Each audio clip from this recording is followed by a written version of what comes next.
Hello, everyone. Welcome back to another episode of the Craft of the Draft podcast. And after 6 odd months of Talent League footy, we finally got our two winners. And I'm one of your co-hosts, Nathan Seppi. I'm joined by my other co-host, John T. Ralph Smith. John T, a pretty successful weekend of footy for you in a few different ways. But we've got our two winners.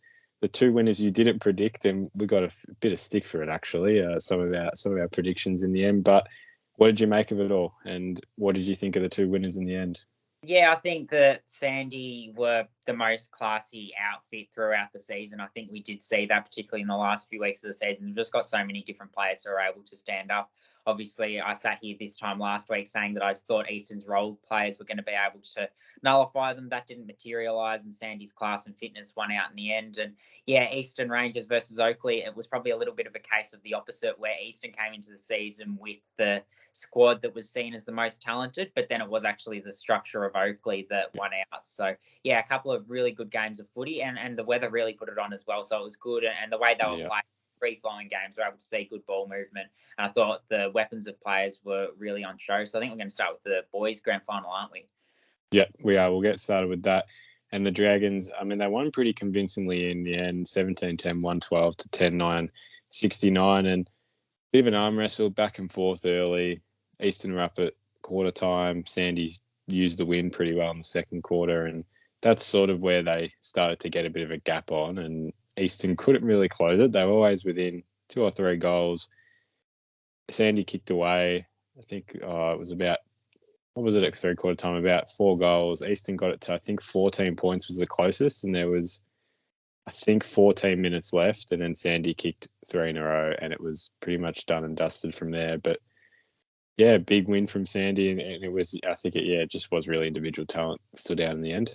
Yeah, it was. And I think Eastern sort of threw a little bit of a punch at the start of every quarter was probably the way I read it. But then after that initial 6 or 7 minute burst, they just didn't quite have the ability to go with them for the rest of the quarter. And it was a hot day. Icon Park is a big ground, so fitness came into it, no doubt, as well. And like you say, it was some of that talent. So I think in the first quarter in particular, it was probably Levi Ashcroft that really got them going. We know he was a big part of Sandy's premiership win in 2022 as a double bottom major. He could go for the three-peat next year. I know we were discussing it on the day, but yeah, he certainly got them started on the right note, finished with 19 and a goal, and was an important part of the midfield. But I thought the real story of the day from the midfield was Cooper Lord. He's one that I remember speaking about last week, saying he's probably their most important player with what he provides from a defensive point of view. So I know the club were really happy to see him on the big stage, having done the dirty work throughout the season, be able to produce some really important offensive play throughout the game, as well as obviously still being able to provide that presence in there, which is what has allowed Sandringham to be as formidable as what they've been throughout the season. Yeah, for sure. He was massive in the end. And yeah, that defensive presence, it's like if you can have that in your team in general, and as a player, it's a terrific trait, but to have it as in your team as well is terrific. I'll shift the attention to one forward that played probably one of his best games of the season, which was COTD, and he's played good games throughout the season. It's his kicking that's let him down, and that's always we've said he can mark it. Yeah, he set shot kicking. You know, he knows how to take a good grab. He knows how to present well, and he gets himself in good spots. He just usually lets himself down with that set shot accuracy. But he was really good, held himself in good stead, was just confident, and that confidence grew as the game went on. And thought he was really powerful in the end, and it was that extra boost the forwards needed, because I think I like alluded to it last week. They was always under 50%, but would have over 25 scoring shots, and 17-10 tells you how much of a big difference it makes. And they killed the game early. So, yeah, and Deer was part of that. Yeah, and he was. And I think the fact that he did it on Cooper Trembath as well would give him a lot of confidence, give a lot of his watchers a lot of confidence. Obviously, a Hawthorn father-son prospect, and really enhanced his prospects on the day. And the other thing that was really impressive to me was when he went into the ruck. I was really surprised when I saw that it was him that was going into the ruck. I was certain that it was going to be Archer May, that big body, just to be able to create a little bit of that competitiveness in the ruck. But they backed Kalshadir. He's more that athletic type who's got that leap, and he got a couple of centre clearances and got it going forward, and he did finish with a lot of hit-outs and a lot to advantage as well. So I thought he provided something a little bit different and showed something a little bit when he went into the ruck. He probably doesn't do that at the next level just with the height he's at, but it was good to see what he was able to produce. So, yeah, certainly he was one that was impressive. Another one, if you go down the other end of the field, and there's so many storylines, I think, in the back line, and, Lockie Boss is certainly one of those. The first 5 minutes of the game, and it was probably a product of Sandy in the first quarter in particular, getting smashed at centre clearance. They just allowed Eastern a few times just to bust out the front of centre clearance, and it just gave the Eastern forwards a really good look one-on-one, which made it pretty difficult for Lockie Voss. But after the first 5 or 10 minutes, I thought he nullified Riley Weatherall, who's that barometer inside 50, really well. He's really athletic. He's attracting a little bit of interest from AFL clubs. He's had some really important roles on Michael Rudd in recent weeks, as well as a couple of times on Nate Caddy, and then he's been able to translate that onto Riley Weatherall. They've had a lot of faith in him, and I think he really justified it on the day. So, yeah, full props to him. And even someone else like a Nate Sullivan continues to play his role really well in that line. So lots of credit goes to him. Doesn't get many touches, but certainly what he does is his opponent never gets off the chain, and that again happened. They've got so many of those sort of medium-sized forwards. Isaac Tanzimat's one, Liam George is another. None of those really had huge impacts on the scoreboard, and he was a big reason why. And Billy McGee-Gallenberti on Nick Watson, that was a good battle to watch as well. Yeah, it was. It was interesting to see Billy was keeping up very well, and we sort of said Watson hasn't really had a huge impact in the last couple of weeks. He does his role pretty well. He had a really nice string of play actually on our down our side of the ground in that third quarter, which was this sort of moment of the game. But he nullified him quite a lot. He wasn't able to hit the scoreboard, at least get good looks at it. He had a couple dribbles and snaps or whatever, but they weren't efficient looks. And he's played that lockdown role so well. We saw it last week against Tom Anastasopoulos, where kicked two goals early, but then kept him quiet.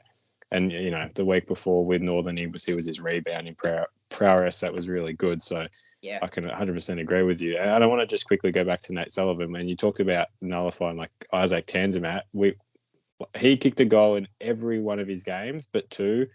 One was early against Dandenong, and one was on Saturday.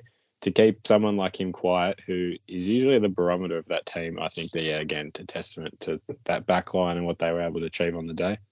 Yeah, certainly. And just to finish on Billy McGee-Gallenberti, sorry, we're going a little bit back and forward here, but we do want to sort of cover everything and storylines. But he was able to nullify Nick Watson in a school game where he's his and Kevin's boy is Billy McGee-Gallenberti, and showed really positive school form, that defensive and offensive aspect to his game, which has come through, as you say, in his talent league form. So he's done it on Nick Watson twice now this season. So that's a real ode to him. And there is mild draft interest in him. And I know you put that on the radar a couple of weeks ago, Nathan, and certainly I've got no doubt that's heated up in the last couple of weeks based on what he's shown and based on what I've heard. So yeah, that's a few really nice stories from the back line, which doesn't necessarily have the Vic Metro players. Obviously, they've got Ollie Murphy, who's probably going to get drafted and played his role really well, and Matt Carroll's come in the last couple of weeks. But some of those other lesser lights were also able to shine. And I guess if you move back up forward, it's remiss of us not to touch on Will Brown, and probably should have touched on him, to be fair, but wins the best on ground medal. I thought his speech after receiving that medal was outstanding and probably showed that level of maturity why he got the Vic Metro captaincy. And everyone talks about his leadership at Sandringham. I think that's a real part of the package you get if you are going to draft Will Brown. And he's one who has been able to hit the scoreboard pretty regularly in the last few weeks. And yeah, was really important on the day and stood up, seized his moments when they came. So 18 touches, probably felt like he had a little bit more than that. Obviously kicked the 3 goals and went into the midfield a little bit as well. So an excellent outing from him, and that's one that will no doubt enhance his draft prospects. Oh, 100%. It was great to see him hit the scoreboard in an important game, and he's been doing that the last couple of weeks. I guess the criticism of the goals he's kicking are they're usually a lot closer to goal and not those sort of more difficult outside further kicks. But I guess you look at it and think, well, you'd rather him hit the scoreboard, and he's making an impact, and that's all you need to do. And he was doing it really well. Really nice goal in that last quarter as well. That type of captain's goal that pretty much sealed it. And yeah, I mean, we didn't expect him to win the medal based off like when you looked at the stats, but it was a deserving winner based off what he's done for that team, that club all year. Yeah, testament to what he's done, and great to see him get that medal. Yeah, the running patterns as well is probably another big thing he offers. He gets high, is able to take some marks. He might not have taken as many marks as he has in previous weeks on Grand Final day, but that's something that's another element of his game that he's shown throughout the final series. Will Brown and then a couple of other sort of forwards that I think provided really important I guess, ground level ability, because we know, and we talked about it going into the game, that if Eastern nullify them aerially, then, are they going to be able to have any sources to goal? But firstly, to those tall forwards, I thought their pressure was outstanding, and I thought the midfield's ability to push up and apply that pressure was also a big part of the win. But yeah, lots of credit has to go to Charlie Harrop. I thought he's a taller player, but he was able to play a little bit smaller when he needed to. Josh Dolan is one who got cut in pre-season, played really strong form for Brighton Grammar, and then is able to come back in and has held down that 23rd man spot in the last few weeks, and that sixth forward. So his running's been really important. And then also another one that's been really important there is Harvey Johnston. His leadership throughout the season has been really good. And Murphy Reid played forward as well. So he's one who kicked a couple of goals, and I thought he was one who, when Sandy got going, was obviously was one who was a big part of that. But he kicked a couple of goals at important times, and we know what he's able to do in the midfield. But I just thought he showed a little bit more of that secondary position ability and aptitude on the day than he perhaps has in previous weeks. Yeah, 100%. I just want to touch on Johnson and O'Leary. I mean, they were part of that offensive press that really helped Sandy get so many looks going forward. Charlie Harrop was very unselfish. That's something I noticed as well. I reckon he created 2 goal assists just from his ball movement. Probably had the option to kick 2 goals, but just finds that one over the top. Just smart football, those are moments that can stick out arguably even better, than just the other things. But those were just things I think deserved a good mention. I think he reads the game really well, and you say, he took his moments and was able to see the game almost before he got the ball, and that's something that's always a feature of his, I feel like. And he took a couple of marks which showed his body work as well. So his second game back in, a little bit more game time than last week, not significantly, but he would have felt good to get back out there after a finger injury sort of restricted his last 4 or 5 weeks. And then I guess to finish off, Archer May kicked a couple of goals and was that big body that Sandy needed. How much weight put on his body work and what he's shown at talent league level remains to be seen, and different people have different opinions, because he is that year older and he does have that mature body, so he probably needs to show that he can do it at VFL level. He's obviously Richmond VFL listed, so interested to follow his progress throughout the next couple of years. Archer May and Archie Roberts, who's one that you like watching off half back, was able to sneak forward and kick a goal late in the piece, first talent league goal, and he was pretty happy with it as well. Is that his first goal? That's news to me. Well, I didn't know it was quite the goal. It happened down the end, but I was standing in that last quarter. Great to see. I mean, just a great game from him in general. It was lovely to see him get a second medal as well. And Luke Lloyd's probably just the last one to touch on. Did his role to perfection. He's showing why he's got the interest up, and took a great contested mark there, like deep inside 50, like struggling one as well. Really got down, and he was good again. So that was. I feel like we've wrapped. Yeah, that's unless you've got any from the Sandy side. About the whole Sandy team almost, but that's the sort of game. As much as Eastern did throw it to Sandy and did make it really competitive, when you look at it on paper, I feel like so many players won their positions, and that ultimately proved too good for Sandy. But Luke Lloyd would have been happy to have that performance. He's probably been a little bit quieter in the last few weeks, so really important to show a little bit in that last game. From an Eastern perspective, the clear standout, and to some people he was probably best on the ground, above Will Brown, above Cooper Lord, above Cal Shadir, was Tyson Schruck. 37 disposals and was a one-man band really in the midfield. Or Christian Moraes was very good as well, but I thought his ability to fend off and get it going forward, get the ball driving towards the teeth of goal was really important for Eastern. And when they did throw their punches, it was generally attributable to his work in the midfield. Yeah, 100%. It was that two-way running again from him as well. He just stood up and gave him that lift when they needed it. And probably did stand up when the midfielders weren't taking that accountability, moving the ball. He just pushed forward, especially in that last quarter. What a goal he kicked to put him, I think it was within 14 points. It started with a good segue to Josh Tovey, who we both thought played pretty well in the end, did some good things and stood up given the pressure they were under in that forward 50. But some good 1%ers, and he took the game on late, which was quite impressive to watch, which led to that Schruck goal in the end, which was quite good. Yeah, absolutely. Yeah, no, Josh Tovey was really good, and he was one that I thought that the Sandy forwards were going to have to be really wary of coming into the day. I thought what the midfielders did really well was they lowered their eyes. It was clearly a directive because I think you saw it going inside 50, where previous weeks you might have seen them just back their tools to be able to take the big contested marks, but they did look for hit-ups. I think Cal Shadir, as we talked about, probably offered that on the leg against Cooper Trembath and used his sort of athletic profile. But yeah, Josh Tovey was one that when the ball was in his vicinity, he wasn't getting outmarked, so I thought he was very good. And Liam George, just one who, yes, he didn't hit the scoreboard, but again, I thought he showed a different side to his game. I thought he applied a lot of pressure and did look likely inside 50 and had a couple of moments to generate scoring opportunities. It just didn't quite materialise and probably wasn't the Rangers' day, and that was probably emblematic of it. Yeah, I'd agree. And Rye Cantwell's the only one I personally thought, we sort of split on this, but I personally thought he had some good moments at ground level and he was pretty clean, especially in that first quarter to get the ball moving. I thought did some nice things to just get a bit of recognition. But that wraps it up really in terms of the boys, Granny, and we move now to the girls, which unfortunately for Eastern they didn't win either, which is a bit of a shame. It was the same that happened with Dandenong last year, and for the whole club to get that far in both programs, would be a little disappointing, obviously. But Oakleigh got up 6-7-43 to the Rangers 5-6-36, and this was 50-50 for the first half, where both teams went in at 16 apiece at halftime.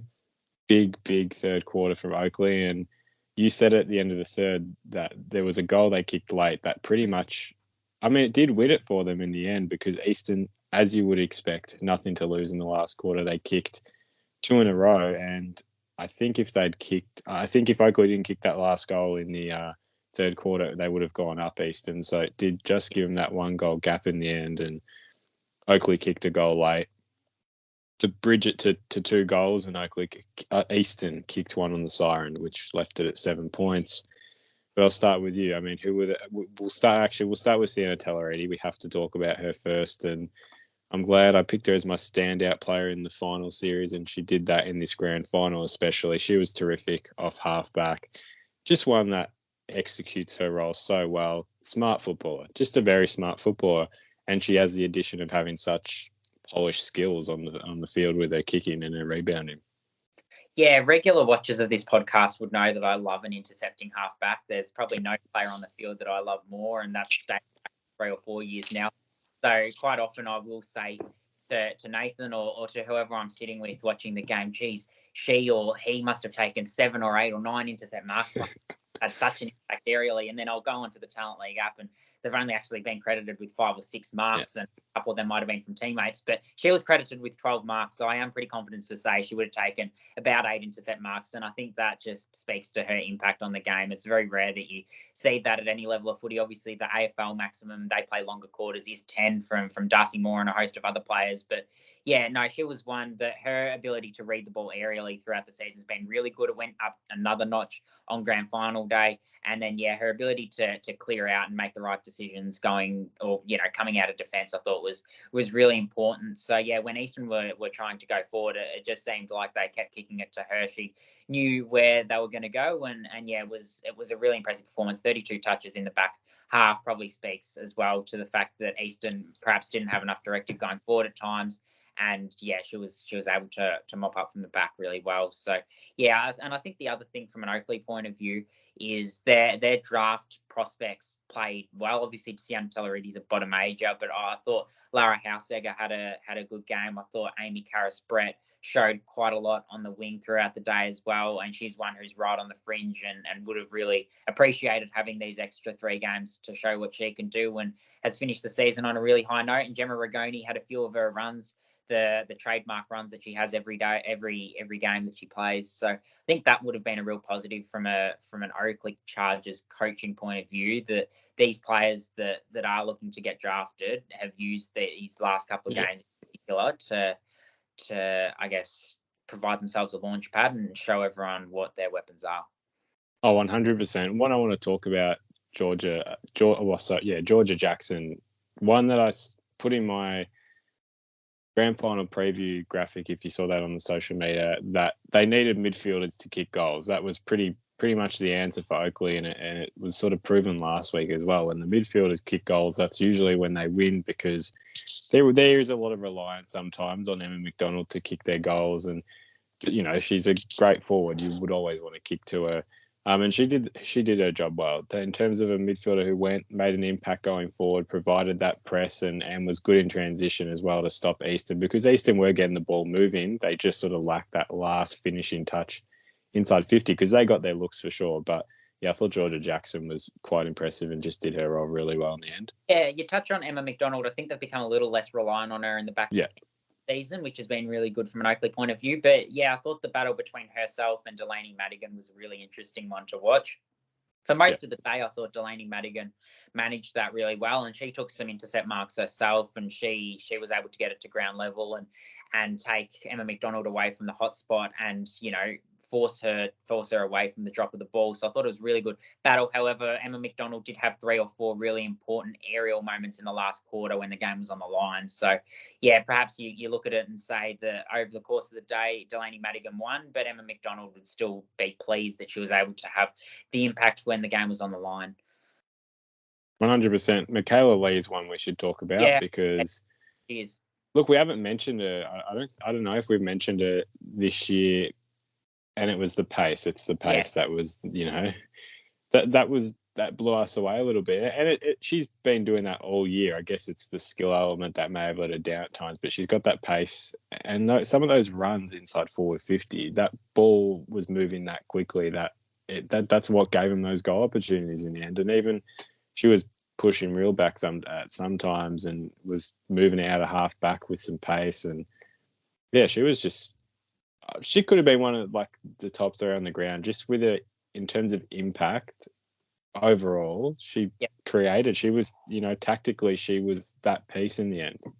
14 touches and a goal, and I thought, she was that link player in the forward half, and provided them something that Eastern probably didn't have, with that dynamism that she had at ground level, with the pace and athleticism that she provides. The other one, Charlotte Brewer. Yeah, I think there's a lot of I don't want to say hype, but her character lends itself to being a leader next season. They've obviously got a lot of top-end talent next season, and she's one in defence who did some really impressive things on the day and was, again, really important when Eastern went forward, was a real cool presence and is one to keep an eye on going forward next season. So, yeah, I thought she was probably another one from the Chargers who use the day to enhance her prospects. Obviously she's still got a year to go in the program, so we'll look forward to tracking her journey. It'll be hard to beat Oakleigh next year. I feel like they're going to get they'll get even better. And you think about the fact that Chloe Bound was missing a double bottom age. They've got a lot of those 2007 born talents that they're really excited about. Chloe Bound leading those, and they were able to beat Eastern, who don't have as many bottom ages or as many top end bottom ages. They're still going to be one of the strongest sides next season, mind you, with the young list. So I assume they're only going to get better. We will move on to Eastern though, and I think Laura Stone started the day like a house on fire and maintained that level of intensity throughout. Played her best footy in the midfield, went back a little bit as well. But she's one who certainly showed why she's being talked about as a top 5, top 10 draft prospect, just with her desperation as well. There were some defensive efforts, but certainly when she was ball in hand, she didn't waste a touch. Oh, she was she was going to win that game for them. If there was any player that was going to win the game on their own, obviously not on their own, but she was just that player, and she was great. I was going to touch on those desperation acts in that. I think it was the third quarter. Just those little moments that kept him in the game in the end, and she was terrific. That run and drive, you can't beat it, and especially that first quarter was electric. She just everywhere the ball was, she was just moving everywhere. She was terrific to watch. Ava Campbell, good again. I think she backed up. You obviously said that prelim, and I think she backed that up pretty well. Just her defensive intercept presence. She's there. She knows where to fill the gap. And I thought she was really good. She just backed up a good performance, one that definitely benefits from playing good football at this time of the year.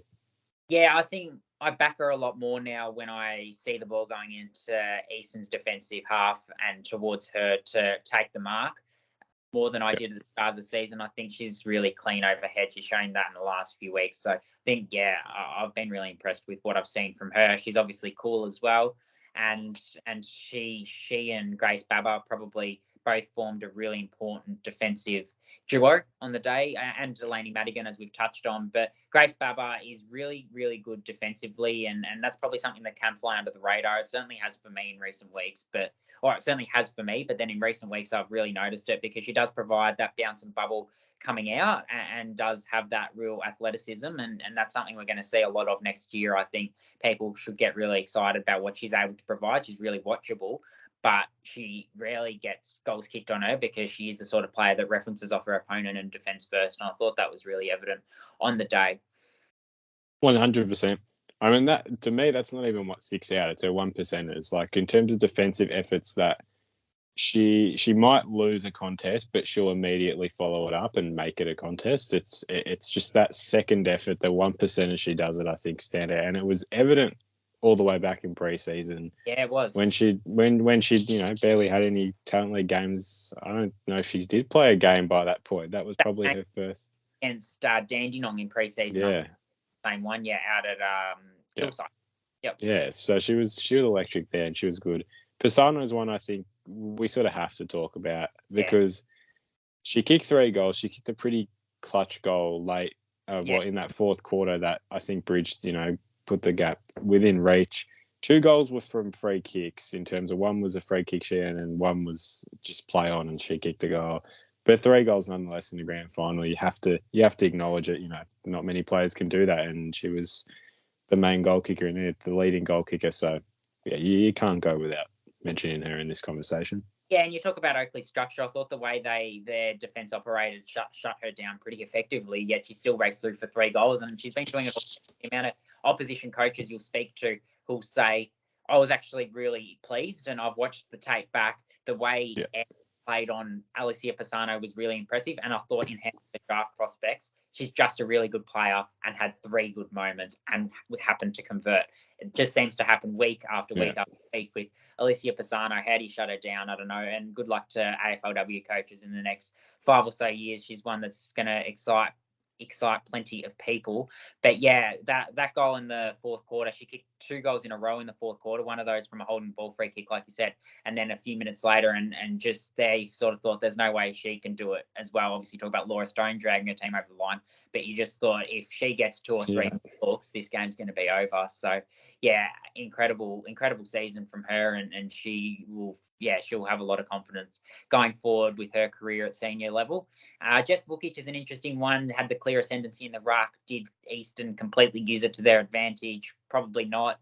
Probably didn't get the midfield ascendancy they're accustomed to, and probably a little part of it comes back to, I think we were speaking about it on the day, that Eastern haven't been challenged on the scoreboard in recent weeks. They've had the finals on paper, certainly, and results would certainly suggest that as well. Then Oakleigh, who have had to really fight their way through Caldo, who have been competitive at times this year, and obviously Dandenong extremely unlucky to miss out.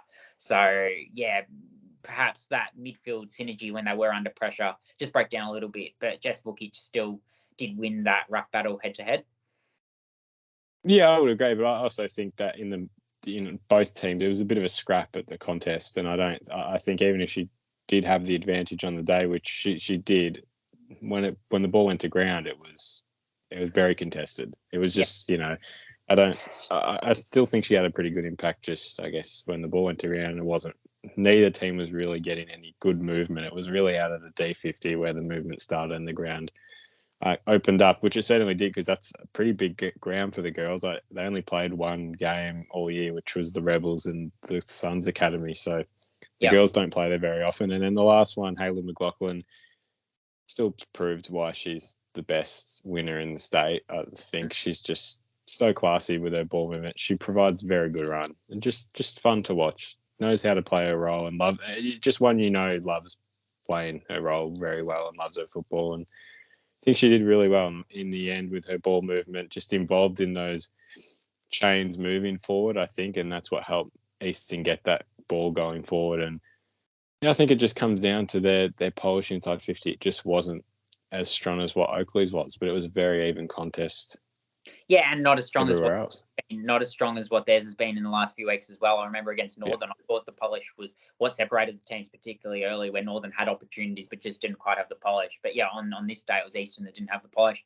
Yeah, and I thought Hayley McLaughlin worked back defensively really well. So we know what we're going to get from her week in, week out, and she's, like you say, she's a really good one to watch. They were the main standouts, and that probably concludes our grand final wrap. We've still got a couple of things we're going to touch on. We've got a game this weekend. It's the last game really that we're going to see this season before our attention shifts to next year. And this in a lot of ways does have next year flavour about it. Obviously, it's the 2024 draft prospects. It's the annual under-17s futures game on the MCG, played on AFL Grand Final day. It's great that the youngsters are able to be part of the action on such a big day on the AFL calendar, and we get to see them really show their weapons on the big stage. So yeah, that's played in the morning of AFL Grand Final Day, Saturday the 30th of September. You'll be able to catch that on the AFL Live app if you want to watch that. So keep your eyes out for it. We're going to go through 3 players each that we're looking forward to watching. You can go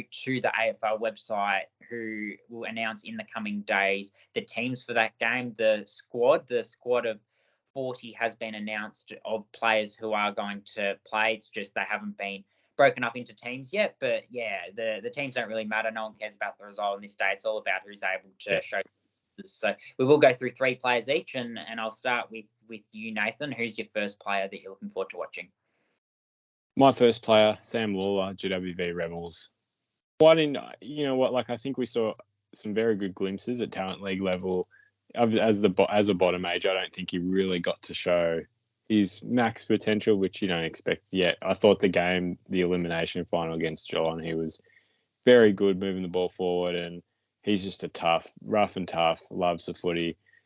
I'm very excited to watch him on that stage. I think he's just one that will thrive. It's weird. You don't know what to expect from these boys on that stage. It's as well with no tactics and everything. What do you do and how do you play? How unselfish/selfish do you be? And yeah, no, I'm excited. I think he's one that will just thrive under that pressure and environment and take it all in. He's certainly one I'm looking forward to watching from the perspective of he's one that's usually really clean when there is pressure applied and it's a big stage, and they do feel that, I guess, intensity is his cleanliness, which is something that can desert some players, going to be able to stand up to it. So given that that's a big strength of his, it's something I'm looking forward to seeing. The first player I'll touch on is Murphy Reid. He's obviously been given a different role for Sandy, as we've touched on the last few weeks, playing that half forward role and providing that run. He looks best in the midfield, where he's able to step through traffic really well and get the ball going forward. It'll be interesting to see whether he does get some midfield time and rotates forward or does start at half forward. But regardless, I think he comes in off a 6-day break as well. There aren't too many players that are coming in having played last week. So how he can back up from that taxing game will be interesting to see. But he's one that if he's able to play anywhere near his best, it'll be a really exciting day. And I think a lot of people will enjoy watching him. 100%. Zach Johnson, second player for mine. I think this is a good game in terms of, obviously at Northern, there's quite a big reliance on him in that midfield. He was one of the top midfielders. I guess this game, obviously, there's not that reliance for him to have such a big game. I think he'll be able to play with a lot of freedom, and he's already a terrific player to watch. He's the way he just plays, he's electric and uses the ball so well. He's tough in offensive movement.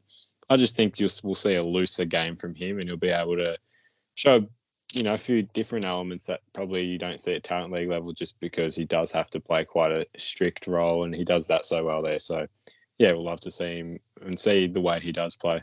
Yeah, I'm just going to group these 2 boys together because I think I talk about Murphy Reid coming off a 6-day break. These 2 boys are both coming off long layoffs, either because their team has been knocked out early or in Isaac Kako's case, because he did have the lateral collateral ligament injury. So it's good that he was named in the squad, and it looks like he's going to play. That's what they've been prioritising, to getting him up for this game. So hopefully we do see him there, and all indications are that we will. So he's a small forward that's electric, has goal sense, has speed, is able to dazzle opponents, and was very unlucky to miss Vic Metro. I thought he's the best bottom ager in a long list of bottom agers that missed Vic Metro. In a long list of players that made Vic Metro, he's probably the best one that missed.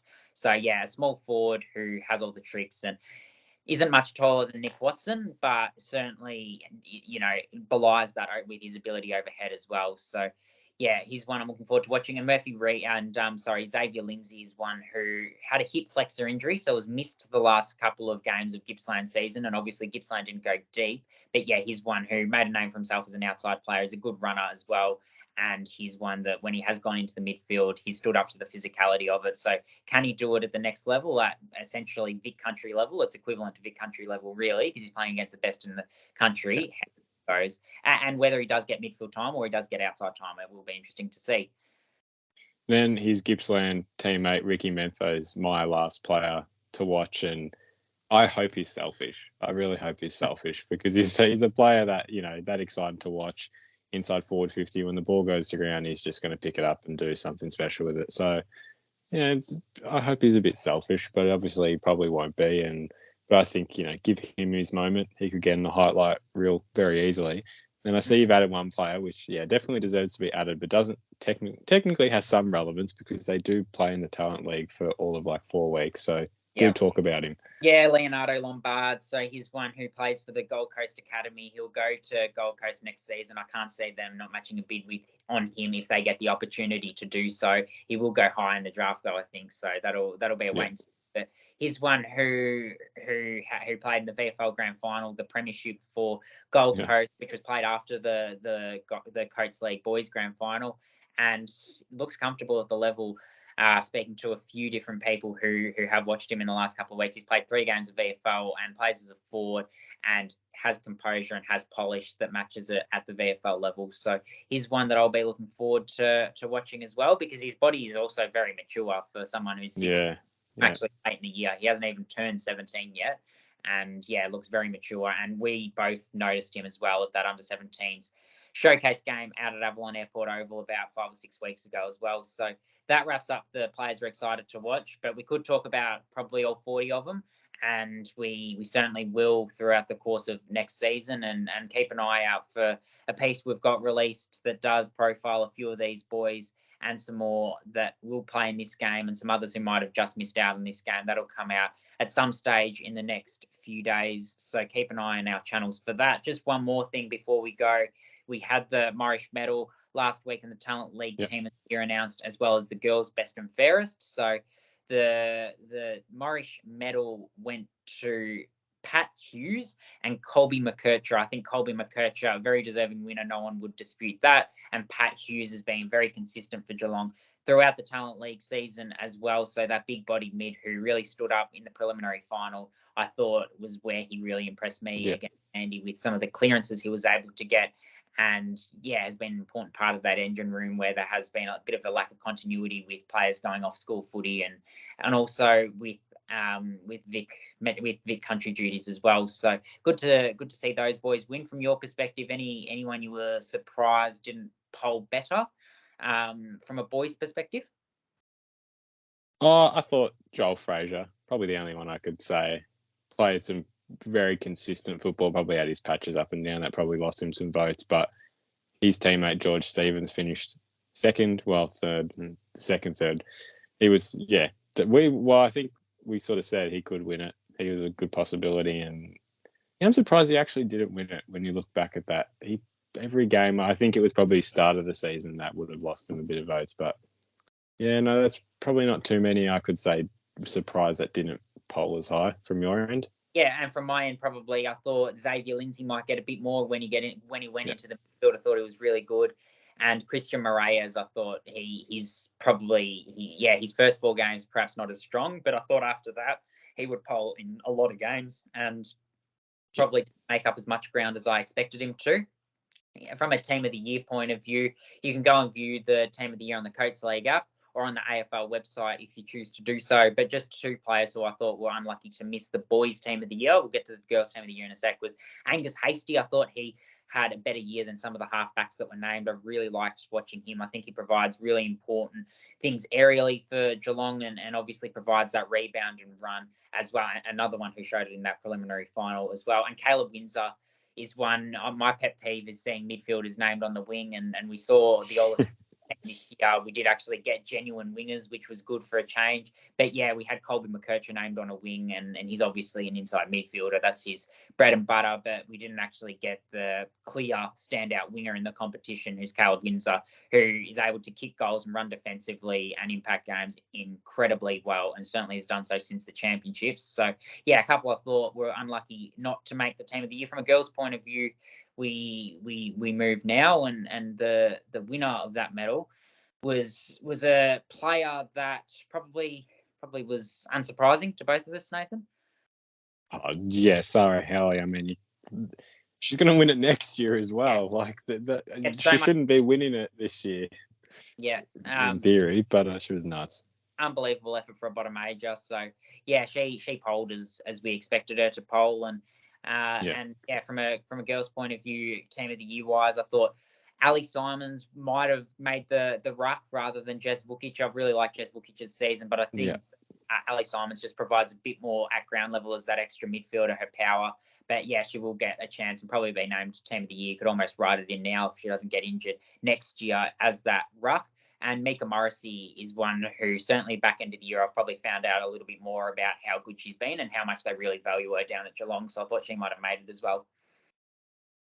Yeah, from my end, I think Lila Keck probably. I thought she deserved to get it, considering what she did for the Pios like throughout the year, and I thought she played good enough football to get in. Unfortunately, she didn't, but I was pretty happy with that girls' team. I thought they nailed it pretty well. But I just want to quickly touch back on the medal and talk about two players who you wouldn't have expected to poll as high as they did, and number 2, Abby Vicino, who we didn't expect to poll that high, but that's consistency for you and playing your role well each week, and yeah, deserved to get that second spot. And then Jade McClay, who, if you want an eye-catching player, you just got to watch her. Like, she's nuts. She's 07, so she's not next year. She's the year after. She finished 3rd, which is nuts because she didn't even start playing until the second half of the year, just a little bit before it.